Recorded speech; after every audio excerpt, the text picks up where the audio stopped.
अष्टावक्र गीता दूसरा अध्याय 8वां श्लोक। प्रकाशो मे निजम रूपम नातिरिक्तो अस्म्यहं ततः यदा प्रकाशते विश्वम तदाहं भास एव हि। प्रकाशो में निजम रूपम, प्रकाश मेरा निज रूप है। नातिरिक्तो अस्मि अहम ततः, उससे अलग, उसके अतिरिक्त मैं नहीं हूँ। और जब जब यह विश्व प्रकाशित होता है तब तब उसका प्रकाश वास्तव में मेरा ही प्रकाश है। माने विश्व की अपनी कोई स्वतंत्र सत्ता नहीं है। विश्व अगर अनुभूत हो रहा है, दिख रहा है, दृश्यमान हो रहा है, तो वो विश्व का अस्तित्व नहीं है, वो विश्व का प्रकाश नहीं है, विश्व की सत्ता नहीं है, वो मेरी सत्ता है। तो विश्व के पास प्रकाश नहीं, प्रकाश मेरे पास है, और मेरे पास प्रकाश के अतिरिक्त कुछ नहीं है। दो बातें, विश्व के पास प्रकाश नहीं है और मेरे पास प्रकाश के अतिरिक्त कुछ नहीं है। प्रकाश माने चेतना, प्रकाश माने चेतना। चेतना की छाया को, चेतना के प्रक्षेप को चेतना नहीं कहते, चेतना की सामग्री को भी चेतना नहीं कहते। चेतना ने जो बहुत बड़ा प्रपंच खड़ा कर दिया है उसको भी चेतना नहीं कहते, वो जड़ है। तो जड़ और चेतन में आप अंतर करना चाहते हैं तो ऐसे ही कर लीजिए।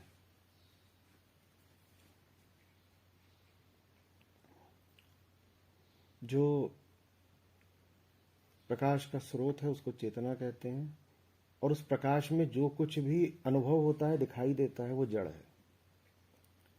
प्रकाश के स्रोत को कहेंगे चेतना, और प्रकाश में जो कुछ भी दिखाई देता है, अभी प्रकाश है।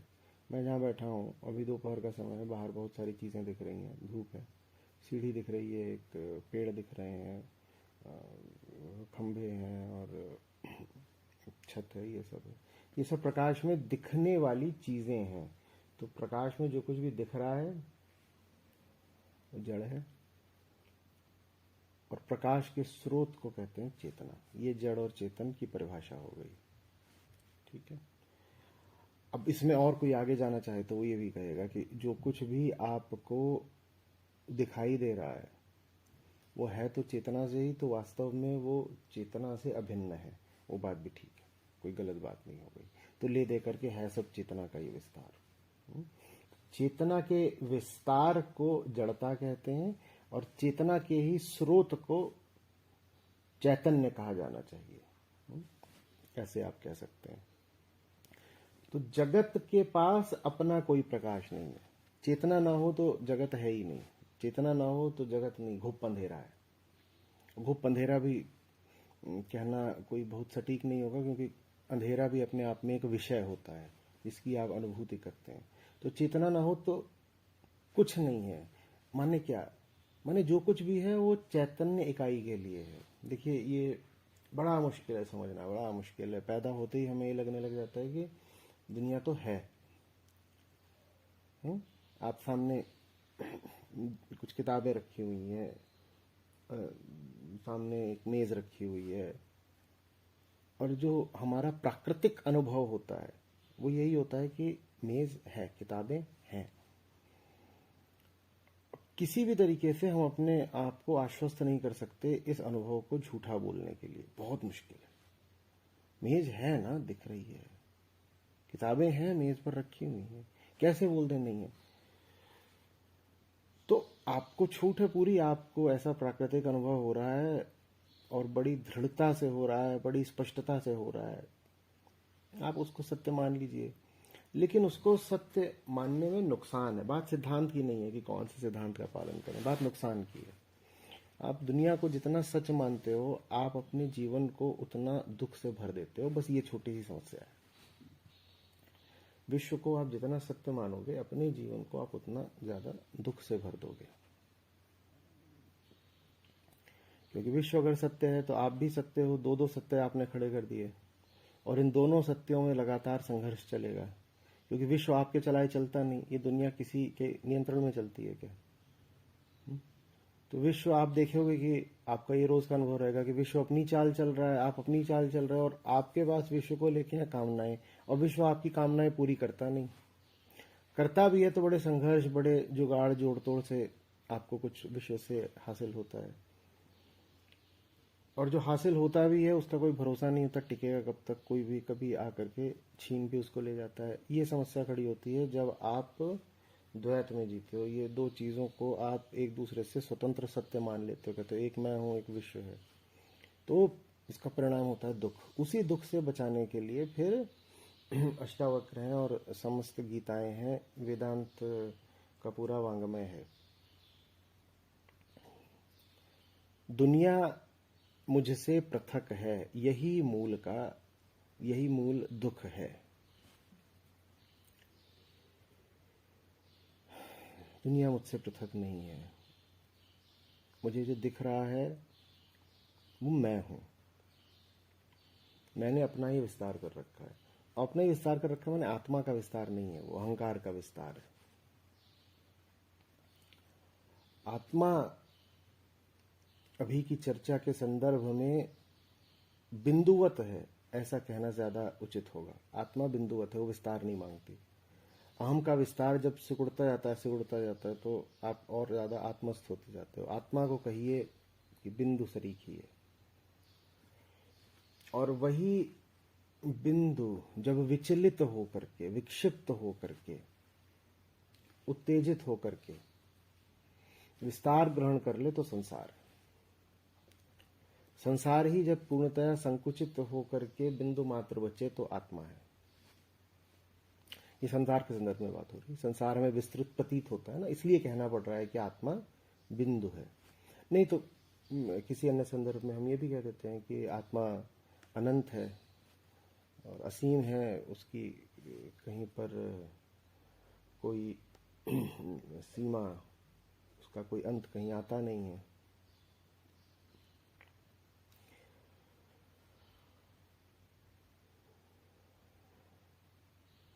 जो कुछ भी आपको दिख रहा है वो इसलिए दिख रहा है क्योंकि आपके भीतर कुछ है जो उससे बहुत संबंधित है, जो सूक्ष्म रूप से आपके भीतर पहले से ही मौजूद है। आपके सब अनुभव आपके संदर्भ में है, आपके सब अनुभव अहम सापेक्ष हैं। इसीलिए बड़ा साधारण सा ये प्रयोग है कि एक ही घटना का प्रभाव अलग अलग लोगों पे अलग अलग पड़ता है। यदि वो घटना कोई स्वतंत्र सत्य होती तो सभी लोगों द्वारा वो एक सी अनुभूत की गई होती, पर ऐसा नहीं होता है ना। और जिसको जो अनुभूति हो रही है उसको लगता है घटना वैसी ही रही है। 5 लोग एक कमरे में बैठे हैं, एक छठा व्यक्ति उस कमरे में प्रवेश करता है, पांचों पर उसके प्रवेश का बहुत अलग प्रभाव होगा। व्यक्ति तो एक ही है, लेकिन पांचों के लिए जो अनुभूति हुई है वो बिल्कुल अलग हुई है। इससे क्या निष्कर्ष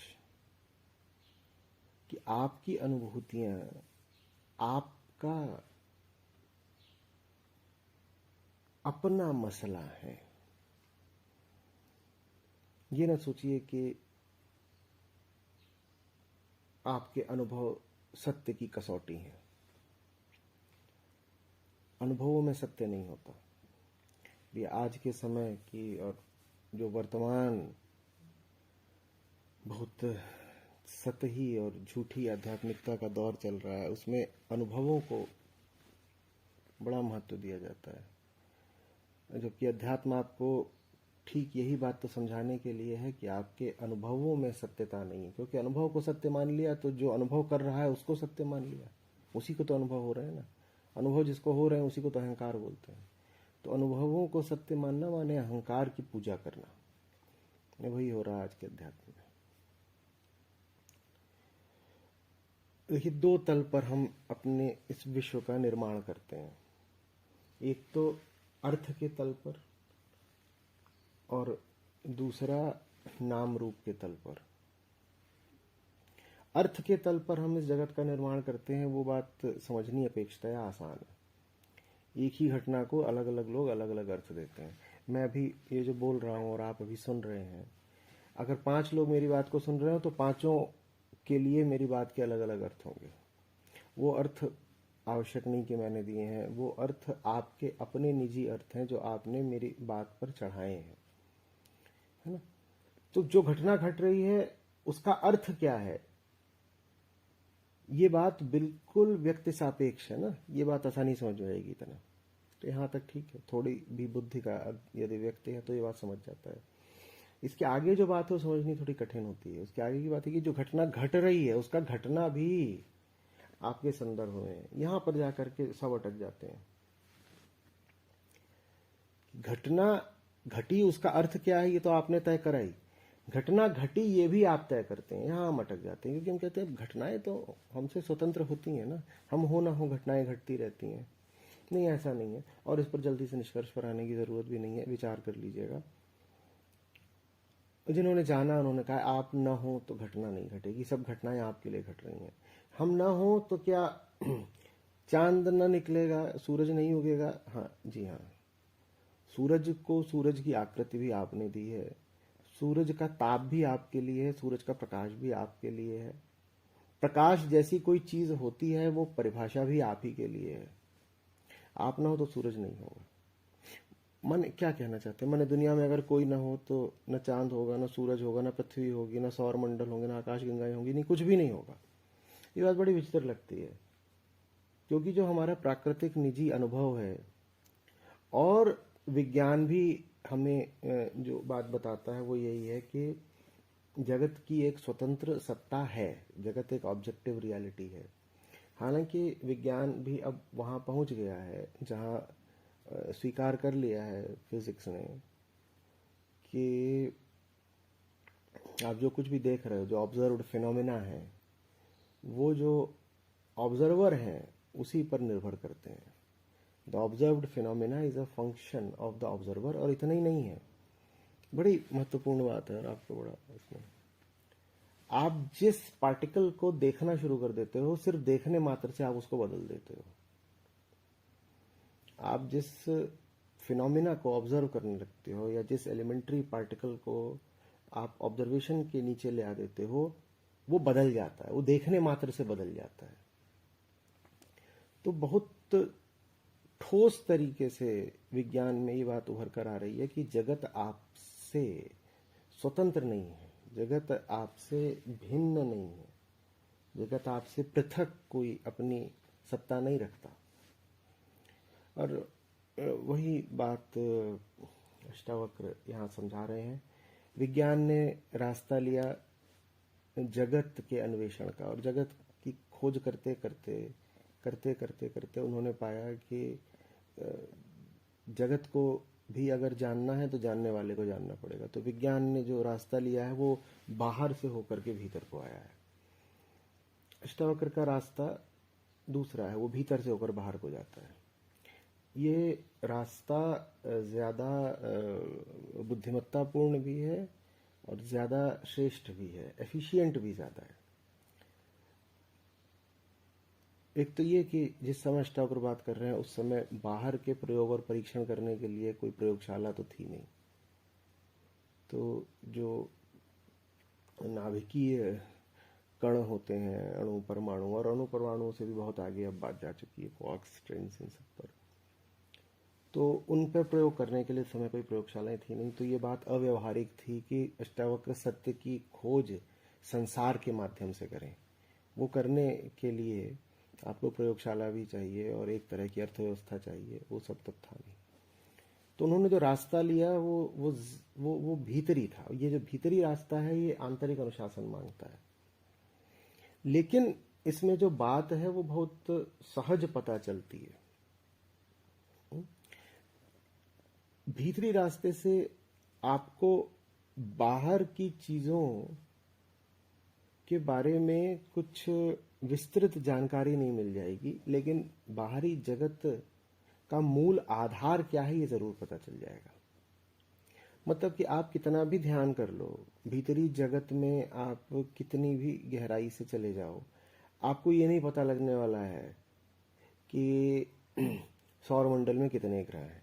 तो इस तरह कोई बात अगर करे तो मूर्खतापूर्ण है। कोई कहे मैंने ध्यान लगाकर पता कर लिया कि फलाने ग्रह पर पानी है या नहीं है, या मैंने ध्यान लगा के पता कर लिया कि कौन सी आकाशगंगा हमारी आकाशगंगा के सबसे निकट है। वो सब बातें आंख बंद करके ध्यान लगाने से नहीं पता लगने वाली। ठीक है, तो उस तरह के दावे बहुत होते हैं। वैसे दावे कहीं हो रहे हो तो जान लीजिएगा मामला फर्जी है। कोई बोले मैं आंख बंद करके पता कर लेता हूँ अभी अमेरिका में क्या चल रहा है, नहीं, ऐसा नहीं होता। ना ऐसा अब होता है, ना ऐसा किसी भी काल में हुआ है। किसी ऋषि ने इस प्रकार का कोई काम नहीं किया, ना दावा है। वेदांत इस तरह की सब बातों को खारिज करता है। लेकिन हाँ, आप जब अपने मन की प्रक्रियाओं को समझने लग जाते हैं तो जगत का आधार ही क्या है ये आप समझ जाते हैं। जगत के बारे में आपसे कोई बहुत स्पेसिफिक विवरण मांगे तो आप नहीं दे पाएंगे कि मुझे जगत के बारे में विशेषतया फलानी बात बता दो। उदाहरण के लिए मुझे ये बता दो कि प्रशांत महासागर में अमेरिका और जापान दोनों के बीचों बीच कितने द्वीप हैं और किस द्वीप का क्या नाम है। ये सब बात आप नहीं बता पाएंगे ध्यान से। लेकिन ध्यान आपको ये जरूर बता देता है कि ये जो पूरा विस्तृत पसार है जगत का, इसका आधार ही क्या है। और वही बात अष्टावक्र श्लोक में कह रहे हैं, उसका आधार आप ही हैं। जगत के पास जो भी पसार है वो आपने उसको दिया है, और जगत के पास जो भी प्रकाश है वो भी आपने ही उसको दिया है। आपकी ही सत्ता है चारों ओर। जगत को आप जिस भी रूप में देखते हो वो रूप देने में आपके रूप का बड़ा योगदान है। आप देखिए ना, आप एक आकार में हो, जगत में भी तो सब कुछ आकार लिए हुए है ना। आपके पास आकार है, जगत के पास भी आकार है, और आपके पास जो आकार है वो त्रिआयामी है। जगत के पास भी एक त्रिआयामी आकार है। तो जगत के जितने आकार हैं वो मूल रूप से आपके आकार से जुड़े हुए हैं। आप कुछ ऐसा नहीं देख सकते जो आपसे बहुत भिन्न हो, और अर्थ तो आप ही देते हो जो भी देखा हुआ विषय है उसको। ये बात जो समझने लग जाता है उस व्यक्ति के साथ एक बड़ी बड़ी विशेष चीज होती है और अंतर्गामी हो जाता है। जैसे शिव का तीसरा नेत्र खुल गया हो, जगत को भस्म कर देता है व्यक्ति, जगत में फिर बहुत विश्वास रखना बंद कर देता है। वो ये नहीं कहेगा कि शमशान बुरी जगह है और फलानी कोई दूसरी पवित्र जगह है। तब बुरा अगर कुछ मुझे लग रहा है तो मुझे लग रहा है, वो चीज बुरी नहीं है, वो जगह बुरी नहीं है। और अगर कुछ पवित्र लग रहा है तो मुझे लग रहा है उस जगह में नहीं कुछ पवित्र है। और इसीलिए जो लोग इन बातों को समझने लगे उन्होंने जाके शमशान में भी साधना शुरू कर दी।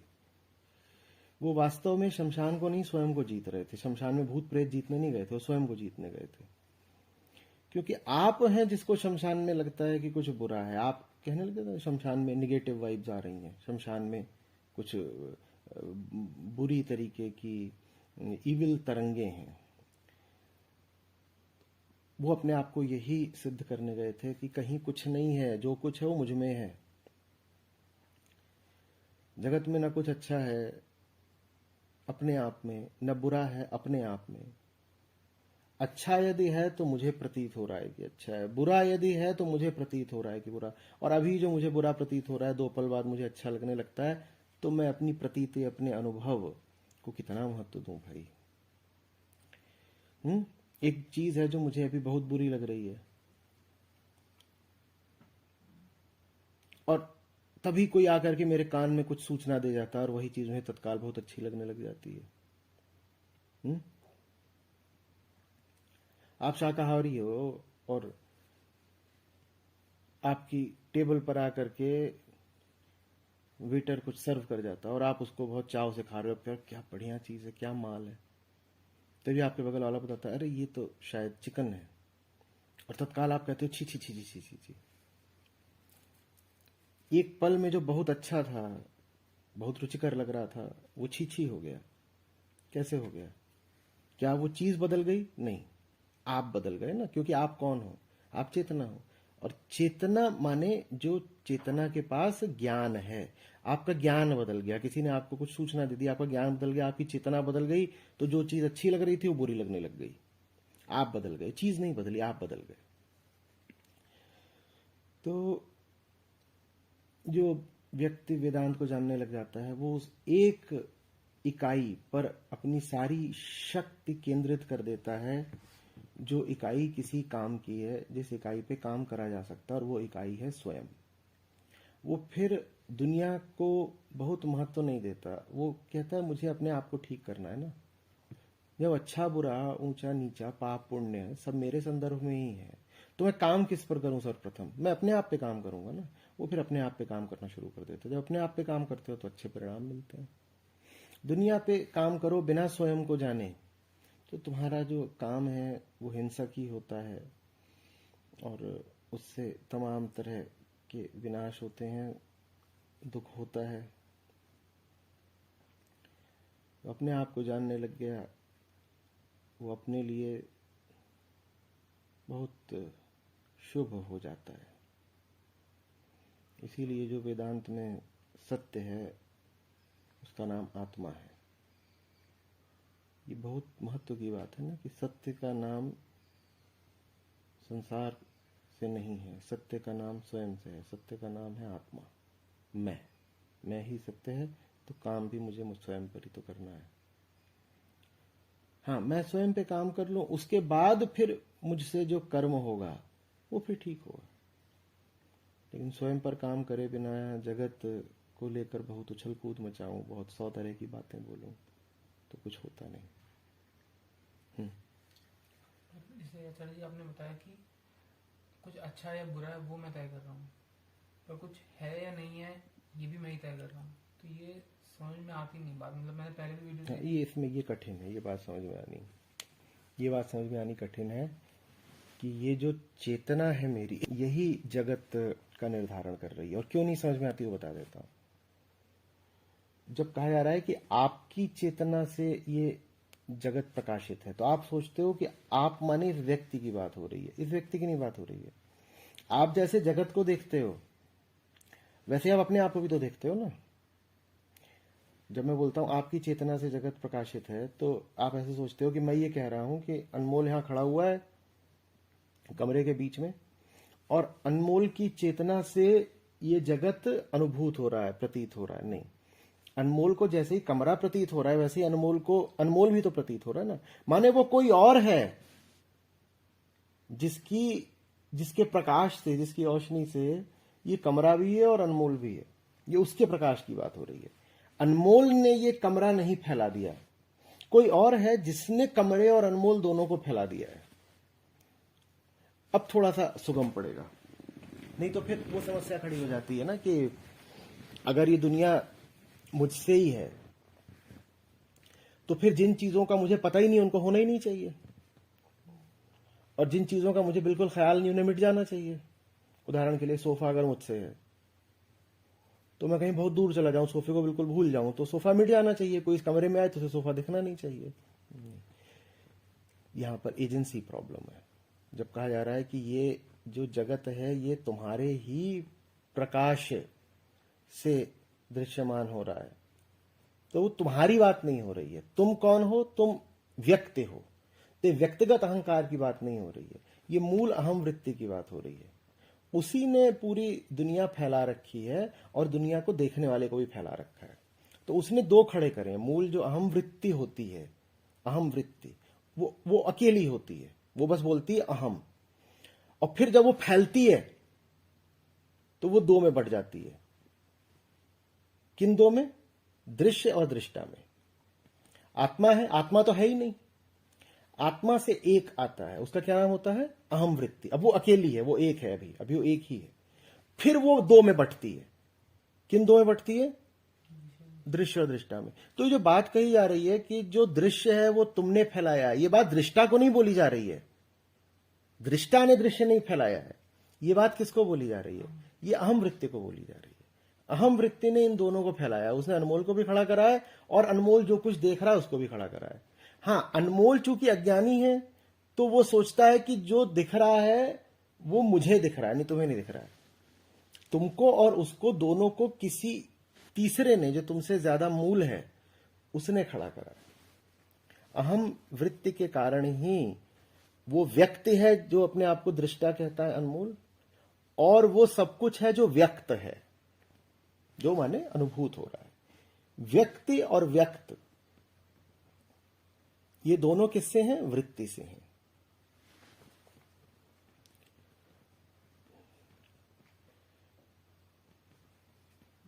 नहीं होगा, नहीं होगा, ऐसे नहीं स्पष्ट होगा। ये बात इतनी शाब्दिक नहीं है। इसके लिए अपनी प्रक्रियाओं को, अपने जीवन को लगातार देखना पड़ेगा।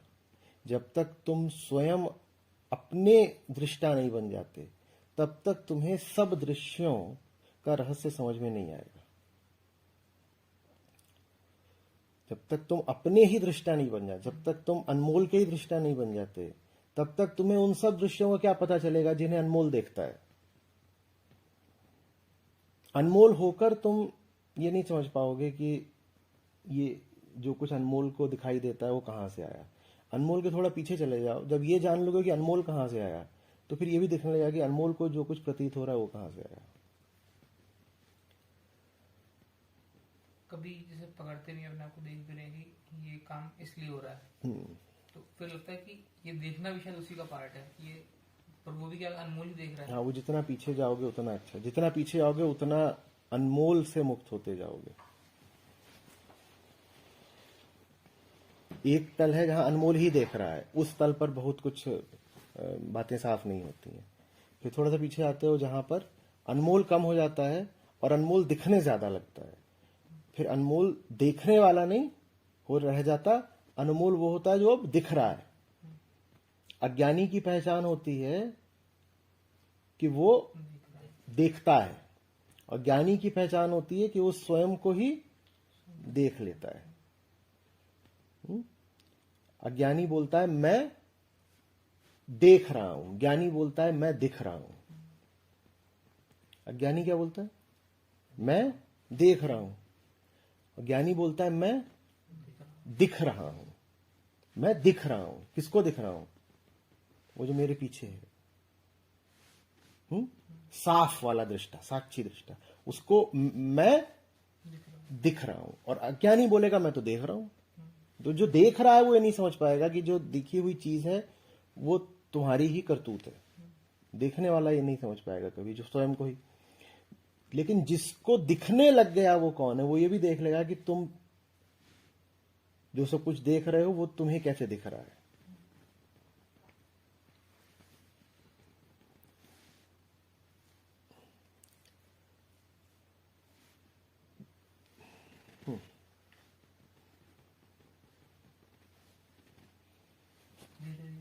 धीरे धीरे होगा।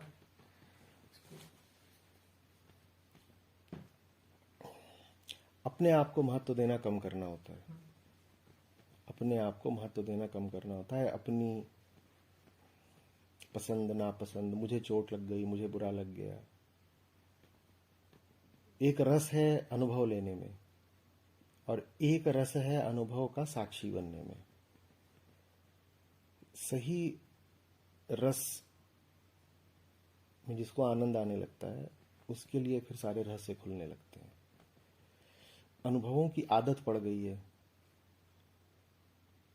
तो जो दूसरा रस है वो बेहतर है, उच्चतर है, फिर भी वो प्रिय नहीं लगता।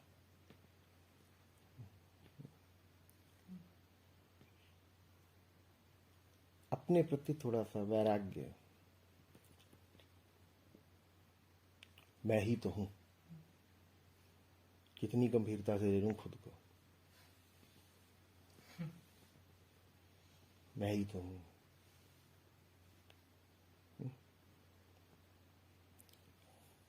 इसमें एक चीज ऐसा है, जैसे मान लो फिर हमने कभी कोई गलती कर दी, तो या मान लो हम लगातार कुछ गलतियां कर रहे हैं, तो फिर हम तो ये बोलेंगे ना कि वो तो फिर मैंने की, ये तो हम नहीं बोल सकते ये तो इसने की। बहानेबाजी के लिए नहीं होती है ना आध्यात्मिकता। कि किसने गलती की, क्या है, ये सब नहीं। तुम कुछ करो और उसका श्रेय लेने लग जाओ, ये भी अपने आप में गलती ही है और ज्यादा बड़ी गलती है। तुम कुछ ठीक करो, अभी तुम कह रहे हो मैंने कुछ गलती की, उसमें आशा ये है कि तुम कुछ ठीक भी करते होगे। तुम कुछ ठीक करो अपनी दृष्टि में, तुम कुछ ठीक करो और तुमने लगने लग जाए कि मैंने ठीक कर दिया, वो ज्यादा बड़ी गलती है। एक है राघव, राघव का काम है कुछ उसके कर्तव्य हैं उनको करना। वो एक और राघव है जिसका काम है इस राघव को देखना। उपनिषदों के दो पक्षी याद है ना?